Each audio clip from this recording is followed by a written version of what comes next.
Hello Sagittarius, welcome to the Plaid Sheep Oracle. Your reading starts out very interesting and, well, I'll just go. We begin with this rose of Venus. It says alignment, flow, right relationship, harmony. Now the rose of Venus is Venus's path around the sun as seen from the earth, which forms this rose pattern. If you have never seen it, search for it, the rose of Venus, and have a look. It's pretty amazing. So this Venus energy, Venus is about to enter Leo. This reading is going to come out on the 10th of July, and she enters Leo on the 11th. And Leo energy has been just showing up everywhere. There's something about it. Of course, the sun will enter Leo later this month. And in terms of Venus, she spent 4 months there last year. She was there from June 5th, 2023 to October 8th. Her retrograde happened, so 4 full months of playing and dancing and absorbing that Leo power, that Leo energy.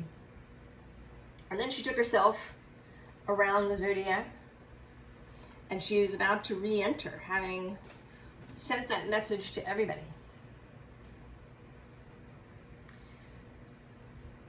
And this time she will be there just a short period, from July 11th to August 4th, less than a month. But then we have Mercury, who is going to retrograde partly in Leo, mostly in Leo.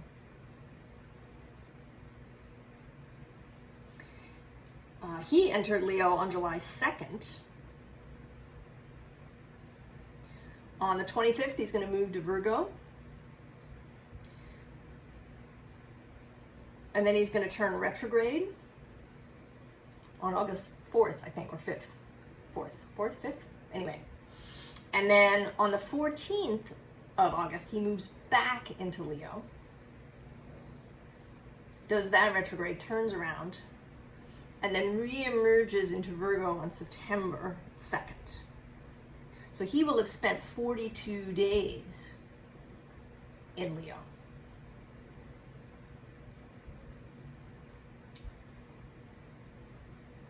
He usually spends less than a month in a sign when he's moving straight and fast. He moves almost 2 degrees a day. So there is, in these last 2 years, there's an emphasis on Leo. And Mercury is important because Jupiter, your planet, is in Gemini, which is guided by Mercury. So while Jupiter is in there, he's having this conversation with Mercury. He's kind of hanging out in Mercury's home.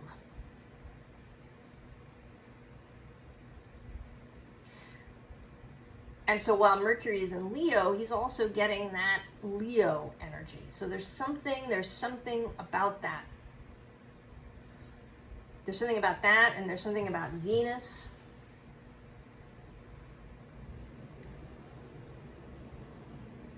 Leo is also trine Jupiter. So that's a harmonious, easy flowing, fire to fire relationship. And in my lexicon, Aries is the match, the spark. Then Leo is the bonfire that everybody can gather around. And then Sagittarius lights his torch at the bonfire and takes it out into the world. So there's a relationship in that way of the 3 signs. So Venus. Now the interesting thing about the top and bottom of the deck, at the top we have this Temple of the Rose, ancient power, expression, activation, scarlet codes. And then on the bottom we have the grandmothers. Remember your roots, perspective, trust the weavings. But more than that, we have this, right? Younger women, older women. There's a whole spectrum from youth to elderhood here. And then the next card down is the Anointed, which says, answer the call, leadership, empowerment, soul gifts. Kind of a Leo sort of feeling. And a Sagittarius, a fire sign idea. There is a call, I think, for leadership. And I don't know where it's all going. And I think it can, I don't know about you, but that idea of leading, of leadership, always makes me feel a little uncomfortable. It's a lot of responsibility. And I've never felt really particularly good at it. I've encountered occasionally really good leaders. And it's a beautiful energy to be in and to see.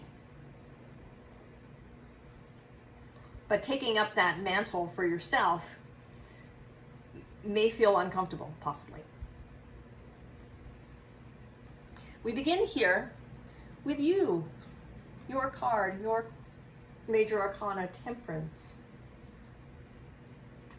And what I see here is you have been sitting on this beach for a long time, contemplating these two things. I don't know what they are. They might be two loves, two directions that you may be considering taking.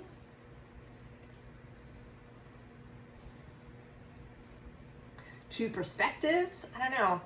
But what I actually saw in my mind when I looked at this card was you throwing both of these bowls up in the air and getting up.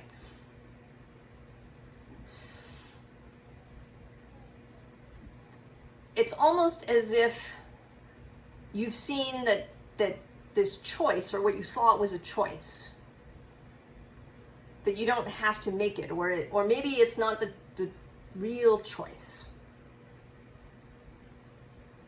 Maybe it was only a surface level choice, and there's a different choice underneath, and you've made it. Below this we have planning, right? The Two of Wands coming together. And this is an Aries card, the first decan of Aries. The striking the match.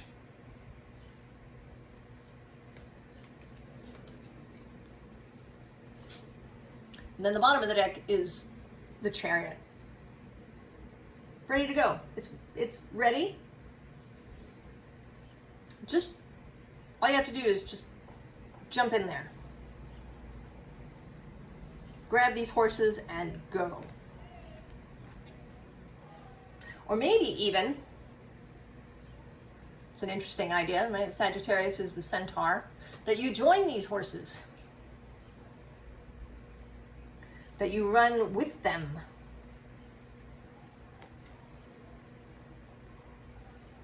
And maybe it's seeing, perhaps it's seeing that a choice doesn't have to be made,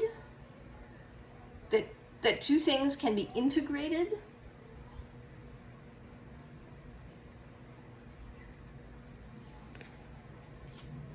I don't know, we'll see as we go. And then we have the Empress, Venus showing up, and here as the Lioness. So there's something about the message that Venus may have given you as she passed through Sagittarius at the end of last year. I don't know those dates exactly. I'll try to remember to put them in the description.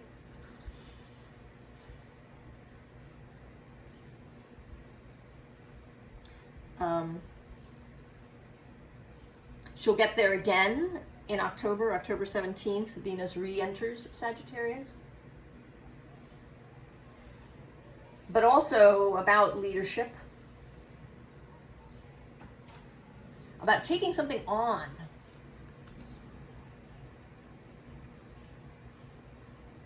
And possibly doing it as a group.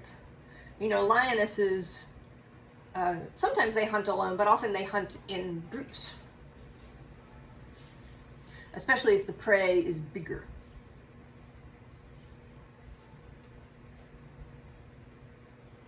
You know, something that's more, right, that's more substantial, like a wild ox kind of, you know, as opposed to a tiny antelope. But taking it on, taking something on.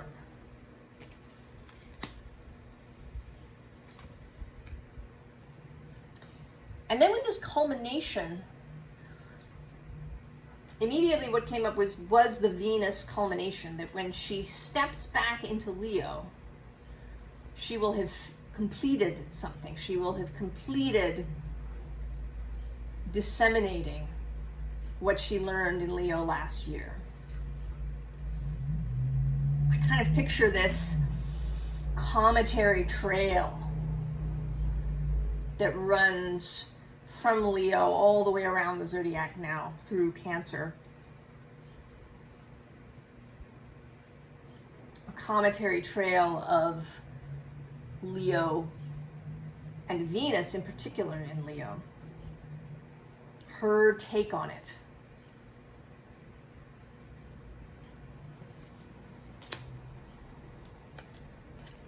And then the King of Wands, who is Leo's court card.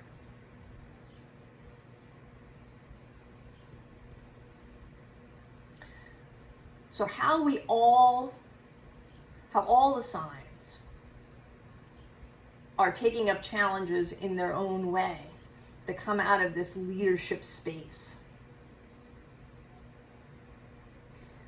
And yours seems to be about an integration of some kind, that two choices or two points of view or two philosophies perhaps with Jupiter are coming together. You are seeing how they can be integrated. You know, that is part of Sagittarius's gift, is to take all those ideas and pieces of information that Gemini gathers and then synthesize them into something that has a singular focus. Clarity. Clarity of vision, clarity of focus. I want to say that you're here to keep people on task, to help people focus. And maybe that's part of Jupiter's mission moving through Gemini.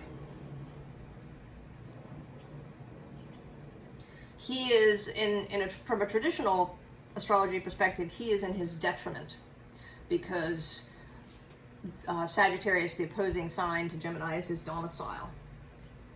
So that theoretically he's weakened. But that is not my perspective.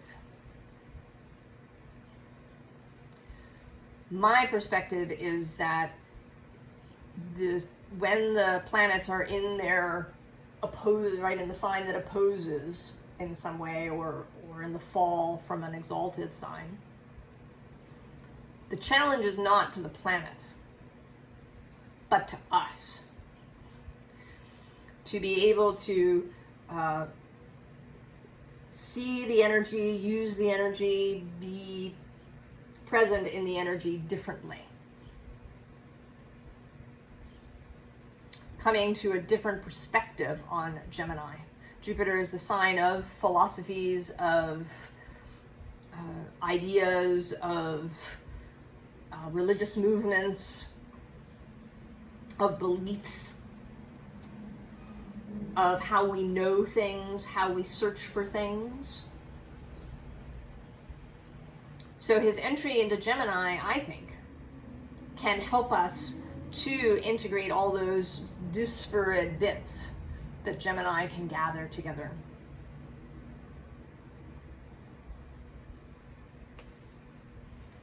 And so we have this source of air. And normally I see this as rising, but today I see it as dropping.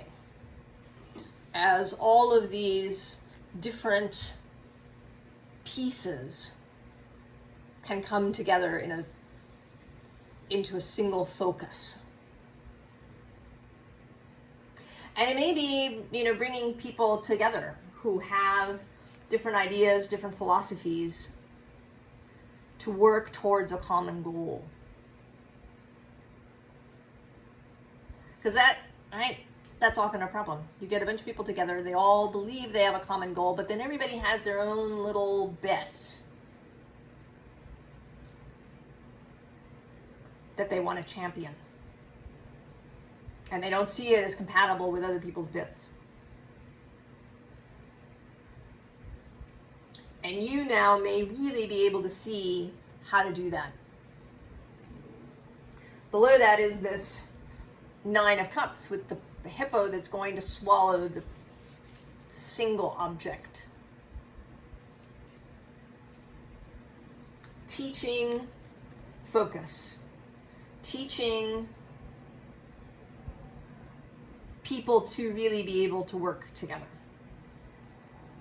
I feel that too with this, right, with this culmination, right? These are all people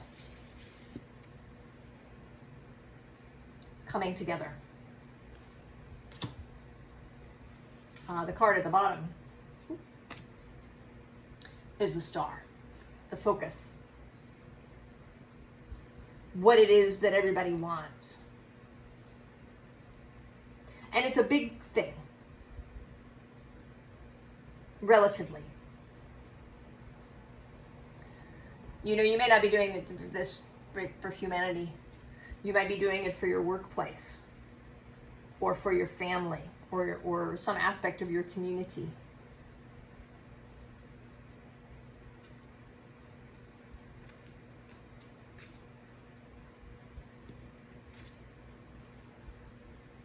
The Hermit. And this feels like you coming out. You've been at the beach.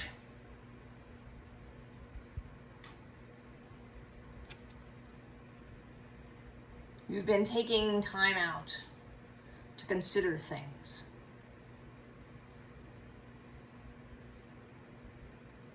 It may be, Jupiter met Uranus, of course. And it's possible you've been contemplating that. What ideas did you have then? Did something new occur to you? Was there some sort of event that got you thinking? Maybe you read something that really sparked an idea. And you've been taking the time to really contemplate it. So then we have the Seven of Cups. So many choices. How do you proceed?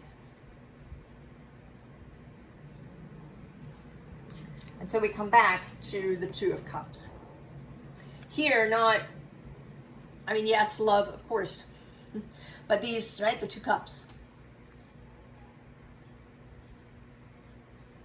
That you don't have to carry them around, one in each hand.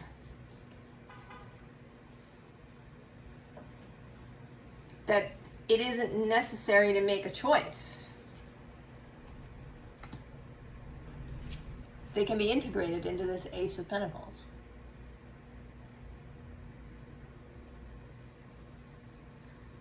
And you now understand.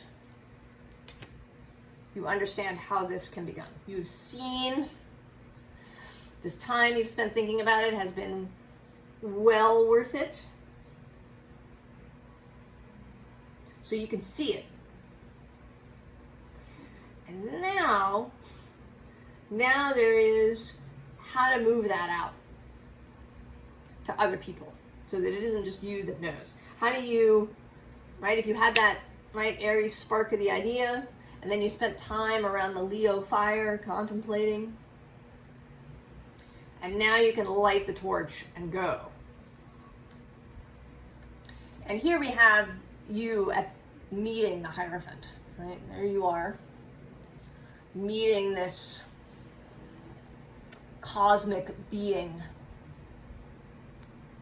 right, that has roots deep in the earth, and the crown of the tree is way up, you know, in the cosmos, the world tree. And right below it actually is the Hierophant, or I'm sorry, the Hermit.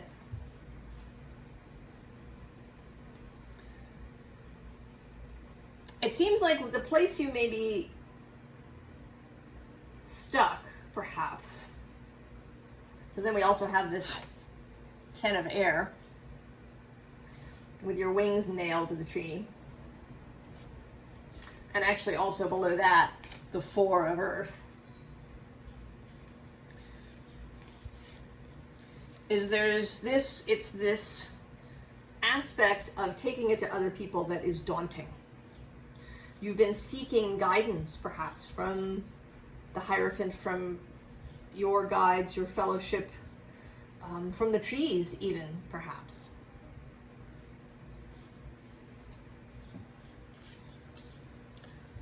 Because the High Priestess is here. I mean, maybe you've been asking people too. Maybe if you have someone that you're very close to, someone with whom you share these ideas that you have. How do I express this? How do I move it out? How do I help people to see what I've seen without, you know, browbeating them or sounding like I'm preaching to them? How do I...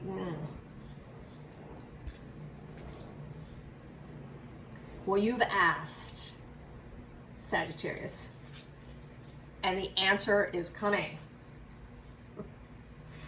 8 of fire, fast moving, incoming energy. Now, it may be that this is this upcoming Mercury retrograde, and that this reading is kind of a heads up to really pay attention, to really be mindful through the Mercury retrograde period. I think that he enters his shadow, he may even have entered it already, I'm not sure.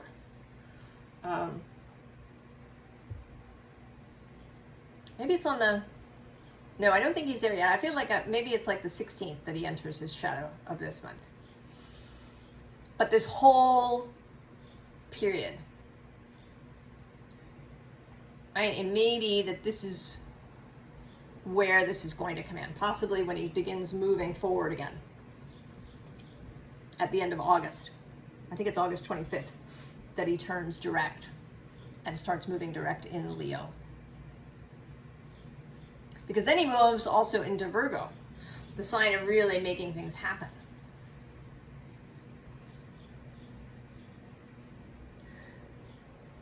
So this energy, and actually we sort of see that. We have this 8 of fire. Then we have you showing up again, receiving all of this. Receiving the download, receiving the idea, the inspiration, the insight. And then the 4 of fire, which is the 4 of wands, the building.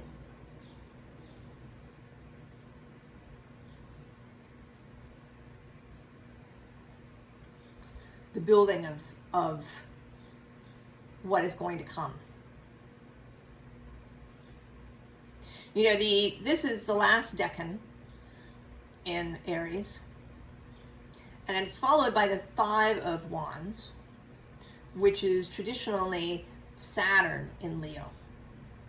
Right? The building of the bonfire. The creating some structure to the idea.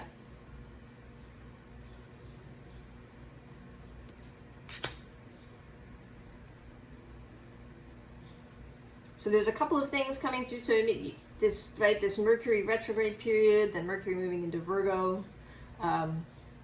There's Saturn going direct a little bit later this in the fall. So I don't think this is going to be an instantaneous sort of thing, but I think that when it arrives, it's going to be really clear. And that movement from there will be fast. That you're going to see what needs to be done and you're going to go. And so then we have this more Malakia. These are the dogs of Hecate. Right, in service. And actually right below that are the Myrmidon, who are another character who is of service with discipline. And this has this Virgo feeling of stepping into service.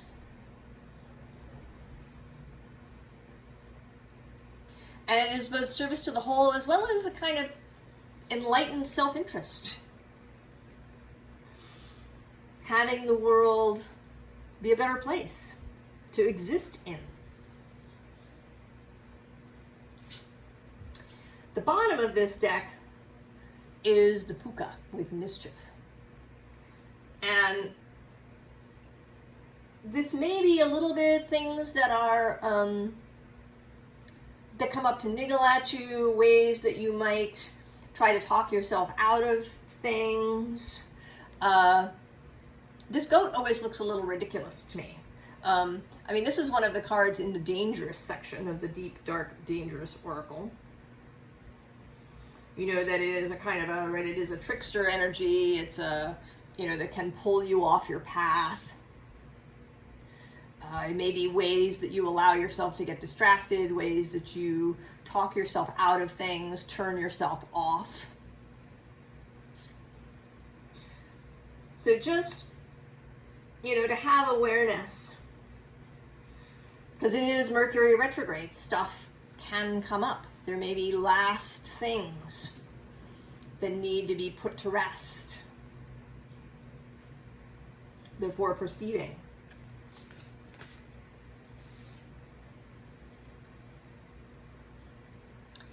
Then we have this card of blessing. Unakadate, possibly. And this is about a fish that becomes giant. So there's more to that story, but here we're thinking about this Jupiterian expansion. Allowing the idea to expand. You know, that may be some of it. Just, you know, not going out and saying, this is my new idea, but living it, at least to begin with. Embodying this, this integration, embodying this way of being first. And then it can just spread, as Jupiter really could spread out in Gemini, an air sign.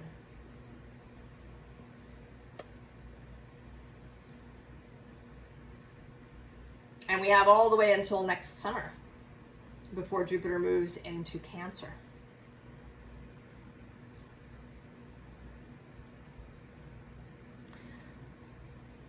So this is, right, the expansion of the idea.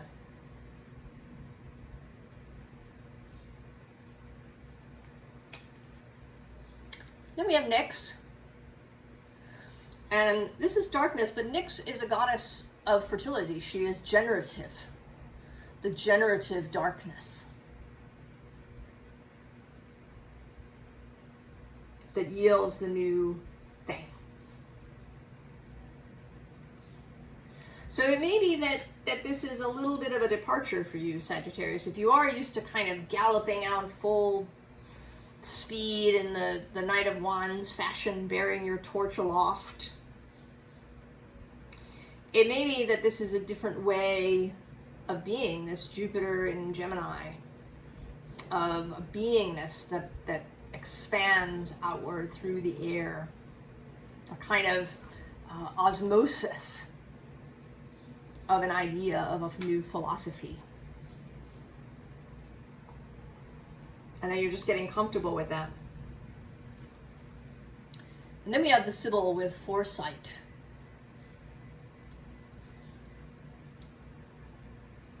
Keeping an eye out. Being able to see. And this is an advantage of not galloping forward at full speed, is that you can see a little way ahead so that you don't, run into any potholes or, get taken down by a tree branch because you haven't been looking ahead.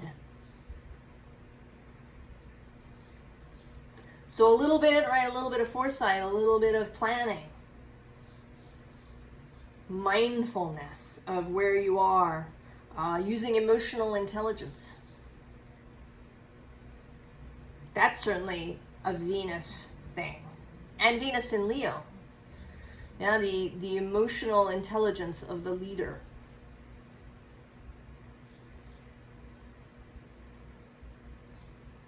Advice, specifically. So we have the Three of Swords. And this, I think, is more about the state of things, right? The state of people around you, perhaps. A kind of zeitgeist that is existing at the moment.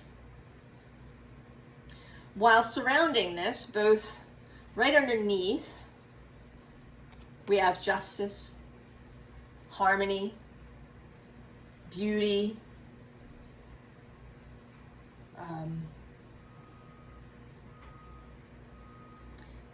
bringing into peace, bringing into integration, bringing into right relationship.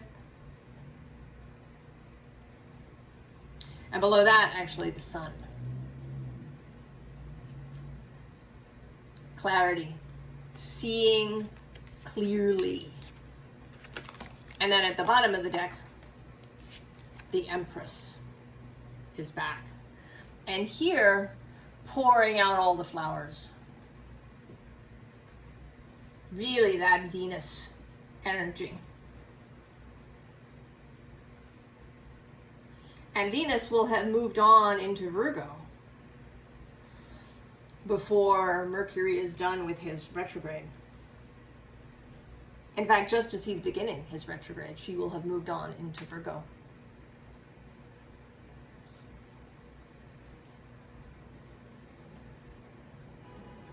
Bringing this loveliness, this soothing energy, this, pouring flowers everywhere, this rose of Venus and the temple of the rose, and also the grandmothers, and that soothing energy into the space of service.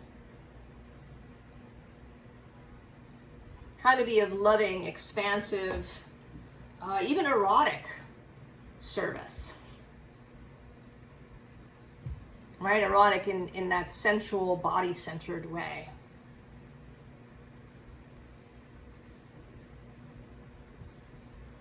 Eros too is in Leo at the moment and will move into Virgo. So I think he and Venus will be there at the same time, I think.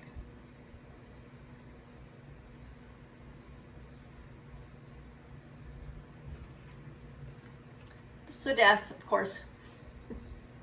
Transformation. Changing things. Reawakening into a new fire. Ace of Wands with the new fire. And it's not these foxes are not running full bore. They're not speeding over the landscape bearing their wand. They're peaceful.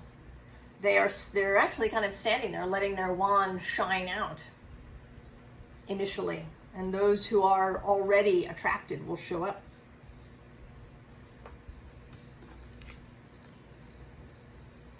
these people, the Five of Pentacles people who have been looking for this wand, have been looking for a place to join together, to rally.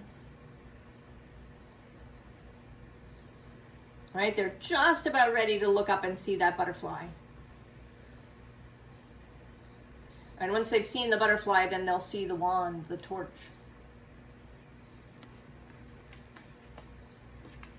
And when they get there,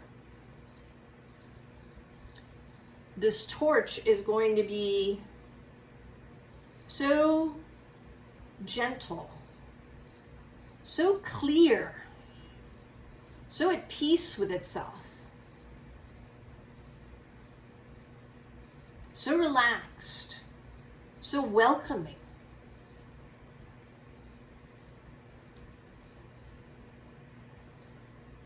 That they will feel that immediately. They will feel this, right, this beauty of the Four of Swords. You know, that the leadership here is not so much, right, it's not you telling people what to do. It's you showing them this new integrated way that can lead to what everybody really is looking for. And then it's, you know, it's sort of, it's right, it's self-evident.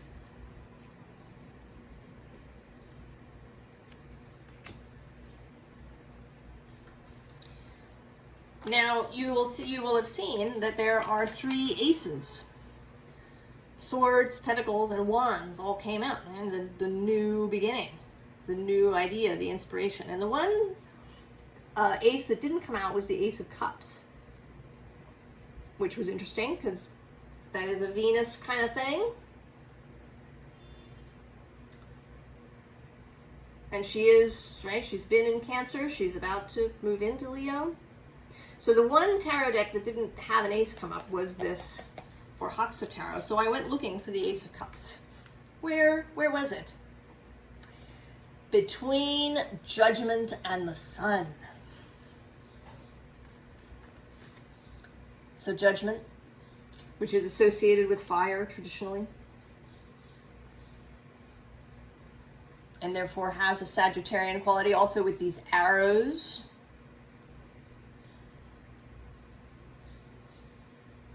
And then there's there's also a Venus kind of feeling here with this woman and flowers.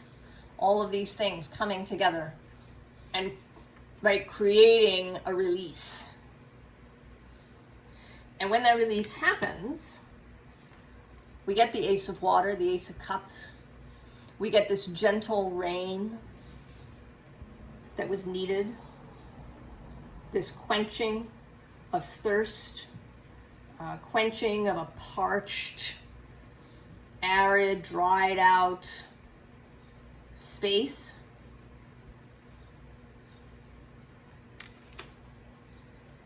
And then the sun comes out.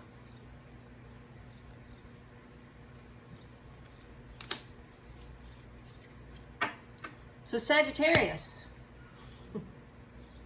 go forth.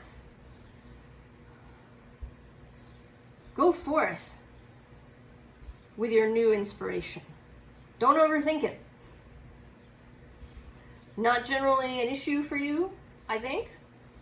But if it has been, right, you're coming out of this hermity, contemplative space, taking time to really ask for guidance, for inspiration, it's coming. Your job is to be available, to be the open channel, to be ready to receive this inspiration from your wider self, first of all, from your fellowship, from Source, from other people, perhaps, that are around you. And then to take that forward. Moving with your intuitive gift at the forefront, moving with foresight. with vision. I'm excited, Sagittarius. I hope I run into you after you receive this 8 of Fire. I think it'll be exciting. I wish you the very, very best, Sagittarius. And I will see you later. So long.